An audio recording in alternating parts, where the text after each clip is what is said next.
माननीय राष्ट्रपति भारत गणराज्य श्रीमती द्रौपदी मुर्मू जी, माननीय मुख्यमंत्री उत्तर प्रदेश श्री योगी आदित्यनाथ जी, पूज्य माता अमृतानंदमयी, राष्ट्रीय सेवक संघ के प्रमुख सदस्य श्री सुरेश भैया जी, श्री राम जन्मभूमि तीर्थ ट्रस्ट स्वामी गोविंद देव गिरी जी महाराज जी, गणमान्य अतिथिगण, महानुभाव, देवी और सज्जनों, आज भारतीय काल गणना के इस प्रथम दिवस पर प्रारंभ हिंदू नव संवत्सर के मंगल क्षण के शुभ अवसर पर हृदय से अभिनंदन करती हूँ।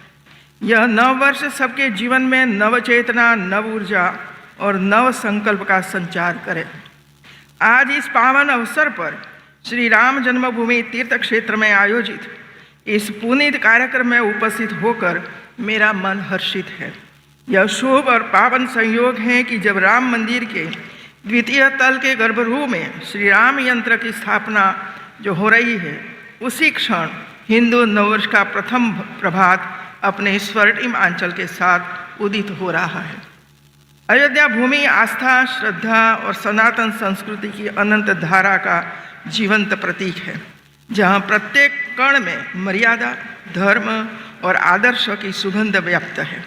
यह वही भूमि है जहाँ आस्था इतिहास बनती है, जहाँ श्रद्धा संस्कार बनती है और जहाँ भक्ति राष्ट्र की चेतना में परिवर्तित हो जाती है। जब हम अपनी आस्था से जुड़े रहते हैं, जब हम अपनी जड़ों को थामे रखते हैं, जब हम स्वाभिमान के साथ अपनी विरासत का संरक्षण करते हैं, तब केवल हमारी संस्कृति नहीं, हमारी सभ्यता की जड़ें भी अटल और अडिग हो जाती है। राम मंदिर की प्राण प्रतिष्ठा के ऐतिहासिक अवसर पर माननीय प्रधानमंत्री श्री नरेंद्र मोदी जी ने देव से देश के महान दृष्टिकोण का आह्वान किया था। आज वही दृष्टि राष्ट्र के सांस्कृतिक पुनर्जागरण का आधार बन चुकी है। आज करोड़ों देशवासियों के हृदय में नया विश्वास जागृत हो रहा है, नई ऊर्जा प्रवाहित हो रही है और एक विकसित भारत का स्वप्न साकार होने की ओर अग्रसर है।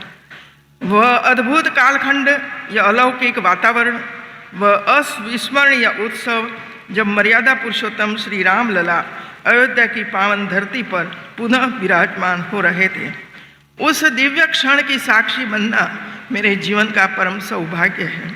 वह अनुभूति शब्दों की सीमा से परे है, वह भाव जिसे भाषा बांध नहीं सकती, वह उल्लास जिसे अभिव्यक्ति थाम नहीं सकती, उसे तो केवल समय ही अपनी स्मृतियों में संजो सकता है। उस आयोजन में गर्व था, गरिमा थी, गौरव था और था हमारी हजारों शताब्दियों की पुरानी संस्कृति का अद्वितीय वैभव। सबसे बढ़कर उस दिव्यता के केंद्र में था श्री राम लला का स्नेही आशीर्वाद। भारत आज संकल्पित है अपने गौरव को पुनः विश्व पटल पर प्रतिष्ठित करने के लिए। यह वही भारत है जो विरासत से प्रेरणा लेकर विकास की राह पर अग्रसर है, जो आस्था को आधुनिकता से जोड़ रहा है और जो संस्कृति को प्रकृति की आधार बना रहा है। आज अयोध्या वैश्विक चेतना का केंद्र बन चुकी है। यहाँ देश विदेश में श्रद्धालु आ रहे हैं और अपने साथ ले जा रहे भारत की आत्मा का स्पर्श। हमारी सभ्यता का स्वर कभी विजय के अहंकार का नहीं रहा, बल्कि संतुलन के मधुर संगीत का रहा है। यह वह संस्कृति है जो पराजय और पराभव की नहीं, समन्वय और सह-अस्तित्व की बात करती है। हमारी आस्था हमें विभाजन की ओर नहीं ले जाती, वह तो हृदय से द्वार खोलकर प्रेम का दीप जलाती है। हमारी शक्ति विनाश का उन्माद नहीं है, सृजन का संकल्प बनकर प्रकट होती है। भारत वह भूमि है जहाँ शक्ति का अर्थ है सृजन, जहाँ आस्था का अर्थ है करुणा और जहाँ धर्म का सार है समाज को जोड़ना। भारत की संस्कृति ने विश्व को सिखाया वसुधैव कुटुंबकम कि यह समस्त पृथ्वी एक परिवार है। भारत ने यह भी सिखाया सत्यमेव जयते कि अंततः विजय सत्य की होती है। हमारी परंपरा हमें सिखाती है कि आस्था केवल आराधना नहीं बल्कि उत्तरदायित्व भी है। शक्ति केवल सामर्थ्य नहीं बल्कि संरक्षण और सृजन का संकल्प है। यही कारण है कि भारत की आत्मा में भक्ति के साथ सेवा और सेवा के साथ समर्पण का भाव सदैव प्रवाहित रहा है। आज जब हम विकसित भारत 2047 संकल्प की ओर अग्रसर है, तब यह लक्ष्य केवल एक तिथि नहीं बल्कि एक आस्था, एक तपस्या है, एक ऐसा स्वप्न जिसे हमारे युवाओं की ऊर्जा, उनके नवाचार और उनके अटूट विश्वास ने साकार करने का मार्ग प्रशस्त कर दिया है। सच तो ये है कि युवा शक्ति के उत्साह को देखकर प्रतीत होता है कि यह लक्ष्य समय से पहले ही अपनी उपलब्धि का वर्ण होगा। आज का भारत केवल इतिहास का गौरव नहीं बल्कि भविष्य की संभावना भी है।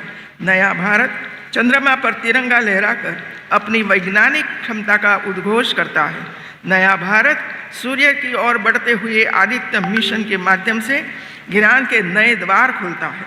नया भारत आकाश में तेजस की गति से आत्मनिर्भरता का संदेश देता है और नया भारत सागर में विक्रांत के साथ अपनी सुरक्षा और संप्रभुता का अटल संकल्प प्रकट करता है। यह वही भारत है जो अपनी विरासत पर गर्व करता है, अपनी परंपराओं की पवित्रता को संजोए रखता है और साथ ही आधुनिकता की अनंत संभावना को भी आत्मसात करता है।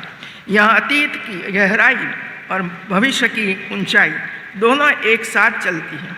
समर्थ और सक्षम भारत का निर्माण केवल नीतियों से नहीं बल्कि नागरिकों के चरित्र से होता है। जब हम भारतीय के भीतर यह भाव जागेगा कि राष्ट्र पहले, तब एक दिव्य भारत का निर्माण होगा। ऐसा भारत जो केवल आर्थिक रूप से नहीं बल्कि सांस्कृतिक, आध्यात्मिक और नैतिक दृष्टि से भी विश्व का पथ प्रदर्शक बनेगा। आइए हम सभी मिलकर यह संकल्प लें कि हम अपनी भक्ति को सेवा में, सेवा को समर्पण में और समर्पण को राष्ट्र निर्माण में रूपांतरित करेंगे। यही भाव, यही ऊर्जा और यही चेतना भारत को न केवल विकसित बल्कि विराट, वैभवशाली और दिव्य भारत बनाएगी। हम निरंतर चलते रहें, अविराम अपने अतीत की जड़ों से जुड़े हुए, अपनी विरासत के गौरव को हृदय में संजोए हुए आधुनिकता को अपनाएं, परंतु अपनी चेतना को विस्मृत न होने दें। प्रगति की ओर बढ़े परंतु अपनी पहचान को खोने न दे। यह आवश्यक है कि हम जागे और जगाते रहें ताकि जन जन में नव चेतना का प्रकाश फैलाता रहे। जब राष्ट्र जागृत होता है तो उसके सपने केवल कल्पना नहीं रहते, वे संकल्प बनते हैं और संकल्प साकार होकर इतिहास रचते। जय श्री राम। धन्यवाद। जय हिंद। जय श्री राम।